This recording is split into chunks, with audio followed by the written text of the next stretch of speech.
In a town where dust remembered every footstep and judgment traveled faster than the wind, she had become a living reminder of what people feared most: time.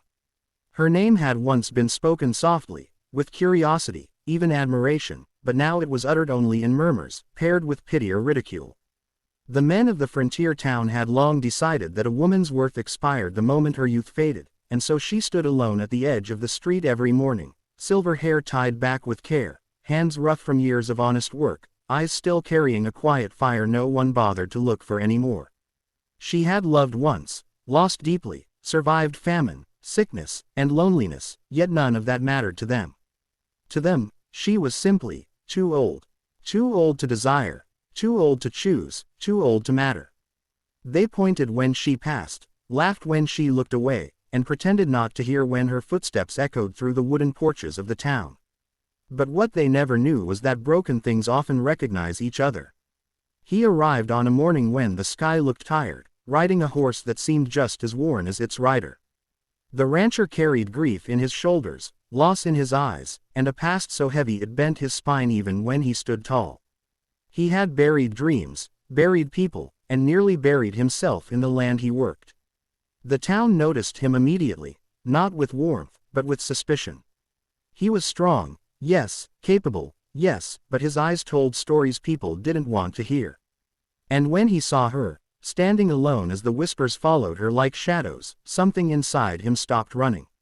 While others saw age, he saw endurance. While others saw what was gone, he saw what remained. He watched as men half his courage pointed fingers, as women hid behind borrowed righteousness, and in that moment, something snapped, not in anger, but in clarity. He walked toward her while the town seemed to hold its breath. Each step felt like a challenge to everything they believed. When he reached her, he didn't hesitate. He didn't apologize. He didn't explain. He simply looked into her eyes, really looked, and saw a lifetime of survival staring back at him.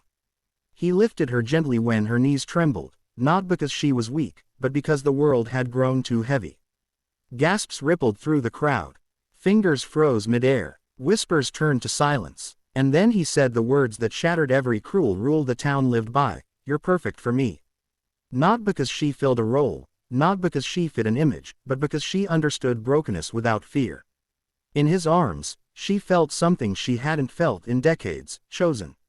Not tolerated, not pitied, chosen. The town watched as he stood between her and their hatred, daring them to speak. Some did. They shouted. They accused. They mocked. But he didn't move. He had fought storms, droughts, and despair. Small minds didn't scare him. Hand in hand, they walked away from the noise, toward a future neither of them had been promised but both were brave enough to claim.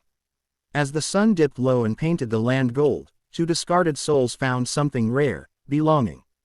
And if this story moved you, if it reminded you that worth has no expiration date and love has no rules, make sure you subscribe to the channel, because stories like this deserve to be told, remembered, and shared with the world.